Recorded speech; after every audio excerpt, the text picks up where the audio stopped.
बिश्नोई समाज के तमाम भाइयों को न्यून प्रणाम।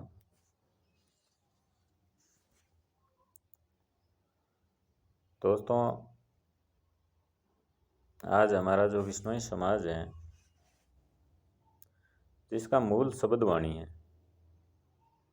गुरु महाराज ने हमें शब्दवाणी रूप एक ग्रंथ दिया था जिसमें वेद, गीता, रामायण, उपनिषद, पुराण सबका उन्होंने सार एक संक्षिप्त में 120 शब्दवाणी के रूप में हमारे सामने रखा था और हमें बताया गया कि आप अगर इस शब्दवाणी के अनुसार अपनी जीवन व्यतीत करेंगे तो आपको कहीं कोई प्रॉब्लम नहीं आएगी और आपका जो मूल लक्ष्य आत्मा का होता है, परमात्मा से विलय का, परमात्मा से मिलन का, तो उसे पाने में आप सार्थक होंगे। जाम्बोजी बड़ो स्पष्ट तरीके में गयो है कि शब्दवाणी माते ही चालनो है, थाने 29 धर्मां की पालन करनी है और शब्दवाणी के एक एक शब्द माते गौर करनो है, बिन ग्रहण करनो है और बिन अनुसार आपको जीवन यापन करनो है। लेकिन आज गुरु महाराज 500 550 साल पहला जकी शब्दवाणी आपने दीवी ही बिन आपा खाली रटने के अलावा कोई काम नहीं किया है। कोई काम होयो है मान लो जागरण, चूड़ो पाठ, तो आप 5 10 15 20 शब्दों को पाठ कर लियो और पहाड़ बना लियो, पहाड़ ले लियो, तीसरी कर ली। क्या शब्दवाणी यही कह रही है? हमें पाल बनाने का यही जरिया है शब्दवाणी। हमने ये समझ लिया है कि शब्द खाली पहाड़ बनाने के लिए ही पढ़े जाते हैं। क्या जाम्बुनी ने इस उद्देश्य के साथ हमें शब्दवाणी प्रदान की थी? शायद नहीं, क्योंकि शब्दवाणी हमें हमारे जीवन को किस अनुरूप जिया जाए, हमारे आंतरिक जीवन को कैसे सुदृढ़ किया जाए, कैसे हम परमात्मा से मिल पाए, उसके बारे में हमें कहती है। शब्दवाणी का अगर आप गौर से देखेंगे, गौर से पढ़ेंगे, उसको समझने का प्रयास करेंगे तो उसमें 90% भाग जो शब्दवाणी का है वो आपकी आंतरिक शुद्धता और आंतरिक कर्म पर आधारित है। उसमें भगवान जाम्बो जी आपकी आंतरिक शुद्धता पर जोर देते हैं, आंतरिक कर्म पर जोर देते हैं और उसका 10% भाग है और जो बाहरी जो शारीरिक बनावट है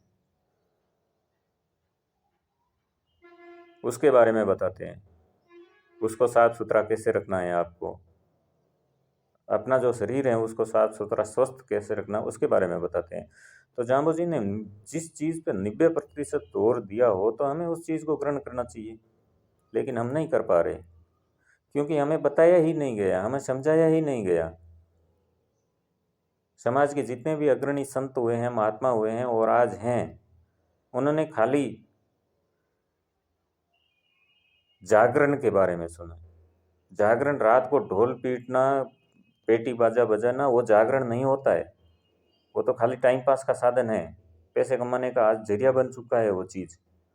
जागरण जब आपके आंतरिक मन में जागरण नहीं होगा, आपके दिल से जागरण नहीं उठेगी, तब तक जागरण में जाना व्यर्थ है और रात को नींद खराब करना भी व्यर्थ है।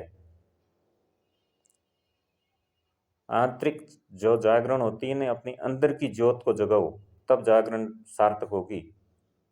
आपके अंदर की जो ज्योत है उसे जगाना होगा हमें, तब हम आत्मा का परमात्मा में विलय कर पाएंगे और इस जन्म मरण के बंधन से छुटकारा पाएंगे। जाम्बो जी ने जब शब्दवाणी दी थी तो हम कितना बहुत बेहतरीन ज्ञान बताया कि जिया ने जुक्ति और मरिया ने मुक्ति। इससे बढ़ करके इंसान को क्या चाहिए, आत्मा को क्या चाहिए? चलो हमने पिछले कर्मों की वजह से हमें ये जीवन तो मिल गया है, जन्म मरण के बंधन में हम आज भी बंधे हुए हैं, लेकिन भगवान जाम्बो जी ने क्या कहा था कि ये जन्म मरण का बंधन है, ये आपका अपना अंतिम बंधन है।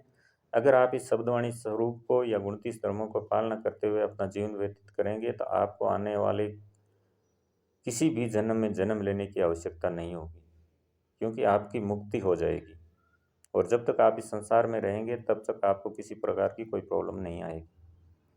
लेकिन हम आज उन चीज़ों से विमुख होते जा रहे हैं। हमारे जो अग्रणी संत समाज हैं, हर समाज का कर्णधार होते हैं, हर समाज के कर्णधार संत होते हैं। संतों ने समय समय पर समाज को आईना दिखाया है, समाज को आगे बढ़ाया है। लेकिन आज के जो, मैं कहना नहीं चाहता लेकिन फिर भी मजबूर हूँ कहने के लिए, तो आज के जो संत समाज हैं, बहुत कम संत ऐसे रहे होंगे जो समाज को शब्दवाणी के अनुरूप चलने की सलाह देते हैं और उन्हें प्रोत्साहित करते हैं। आज हर गांव में कथा होती है, मद भागवत कथा, रामायण कथा, फलानी कथा, ढिमकी कथा। हमें क्यों इन चीज़ों का सहारा लेना पड़ता है? हम क्यों नहीं शब्दवाणी पे कथा करते हैं? हम क्यों नहीं शब्दवाणी का ज्ञान लोगों के सामने रखते, विष्णु समाज के सामने रखते? कहाँ जरूरत है हमें मद भागवत गीता, रामायण गीता करने की? ये चीज़ें तो जाम्बू जी के टाइम पे भी थी। रामायण भी थी, भागवत भी थी, पुराण भी थे, उपनिषद भी थे, वेद भी थे, सब थे जाम्बू जी के टाइम में। तो जाम्बू जी ने क्यों यह शब्दवाणी स्वरूप हमारे सामने रखा? क्योंकि उन चीज़ों में आत्मा से परमात्मा के विलय के बारे में तो जो बताया बताया, लेकिन उसका जो प्रोसेस है ना, वो बहुत लंबा है, जिसको आम नागरिक या आम इंसान उसको नहीं ग्रहण कर पाएगा। तो जाम्बू जी ने ये जो शब्दवाणी स्वरूप हमारे सामने रखा है, इसमें हमें वेद भी इसमें समा गए हैं, गीता भी समा गई है, रामायण भी समा गई है, सब चीज़ें समा गई हैं। तो हमें खाली शब्दवाणी पे ही बात करनी चाहिए और शब्दवाणी को ही विष्णु समाज के सामने रखना चाहिए, लेकिन हम नहीं रख पा रहे।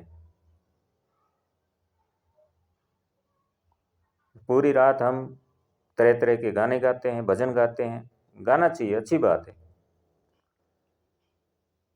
लेकिन शब्दवाणी को भूल करके ये तो कतई नहीं अच्छी हो सकता, अच्छा हो सकता। हम नए नए भजन गढ़ रहे हैं, नए नए गाने बना रहे हैं, लेकिन शब्दवाणी को भूल रहे हैं। तो मेरे समस्त संत समाज से निवेदन करता हूँ मैं कि आप समाज को सच्ची राह पर चलने की शक्ति है आप में, चलाने की शक्ति है, सामर्थ्य है आप में। आप शब्दवाणी पे आइए, हर समाज को शब्दवाणी का ज्ञान बताइए, तब जाकर के हमारा समाज सार्थक परिणाम हमें दे पाएगा। और मैं धन्यवाद ज्ञापित करता हूँ बिश्नोई जागृति मंच का, जो इन्होंने ये बीड़ा उठाया है, वो सच में एक क्रांति बनेगा समाज में, बिश्नोई समाज में एक क्रांति लाएगा, शब्दवाणी की क्रांति।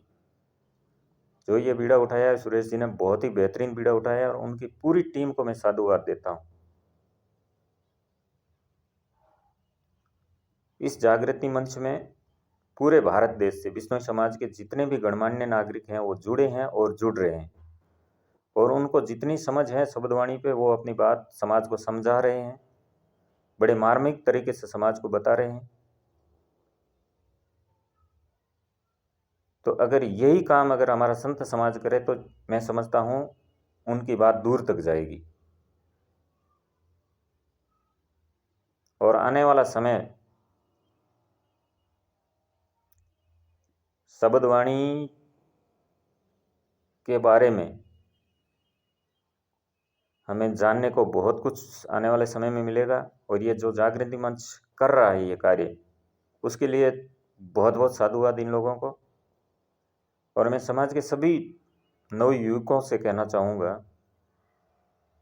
कि आप इस जागृति मंच से जुड़िए, अपनी बात रखिए, आपकी जो समझ है शब्दवाणी पे वो समाज के सामने रखिए। और यहाँ सुनने और सुनाने का दोनों मौका आपको दिया जाता है, न कि सुनाया जाता है। आपकी बात भी सुनी जाती है, आपकी समझ की कदर की जाती है, उसको सुना जाता है। अगर आप कहीं गलत हैं तो आपको समझाया जाता है। अगर हमें कोई शब्द का सार समझ में नहीं आ रहा है तो हमें बड़ी शांत तरीके से उस शब्द के सार को हमें बताया जाता है, और गुरु महाराज की वाणी पे गौर किया जाता है। हर रात 2 घंटे तक की शब्दवाणी संगोष्ठी होती है, तो आप अवश्य जुड़े इसमें और इस शब्दवाणी का लाभ उठाएं। ओम विष्णु न्यून प्रणाम साहब।